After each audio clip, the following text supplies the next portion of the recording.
In this video, we'll go over the top 5 obvious mistakes in public speaking that immediately stand out and prevent us from achieving the goals of our presentations. And the first mistake is excessive nervousness. This isn't exactly a mistake, but it's a major area for growth that we need to work on within ourselves. Excessive nervousness is immediately noticeable.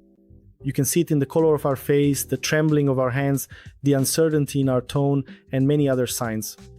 The audience instantly senses a speaker who lacks confidence. Some speakers even do this. They say, "Sorry, I'm really nervous and I feel kind of uncomfortable speaking right now, but I'll do my best." And this, in my opinion, is also a big mistake. It's not always necessary to admit that you're nervous and anxious when speaking in front of an audience. Therefore, try to work through this excessive anxiety, hide it, and under no circumstances reveal yourself. Mistake number 2, parasitic gestures. They are very vocal and show themselves off to the public.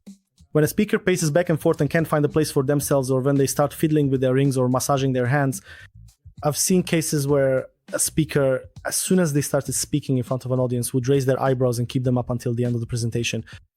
And such parasitic gestures really stand out and seriously interfere with making the right impression on the audience. Mistake number 3, filler words. Have you ever noticed speakers using all sorts of fillers like, basically, and so on? The most common filler word I've noticed among most speakers is the questioning right, added after declarative sentences. For example, a speaker says something important, right? And usually adds it at the end. And immediately it creates the impression that the speaker isn't entirely confident in what they're saying, as if they're trying to check with the audience and make sure they're being clear, that the audience understands them, that everything is okay, right? Is used in this kind of speech. Try to monitor your words and filler sounds, and avoid letting them slip into your speech. Mistake number 4, broken logic and structure in speech.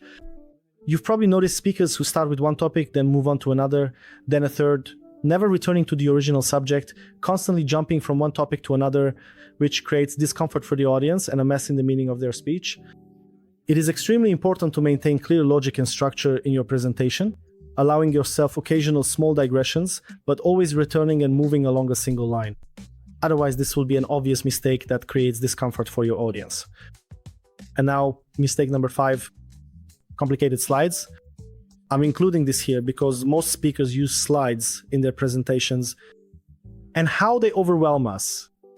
Tons of text, an enormous amount of content, some crooked images, not very high quality, appearing on the screen. All of this signals low quality in a presentation, even if the content itself is deep.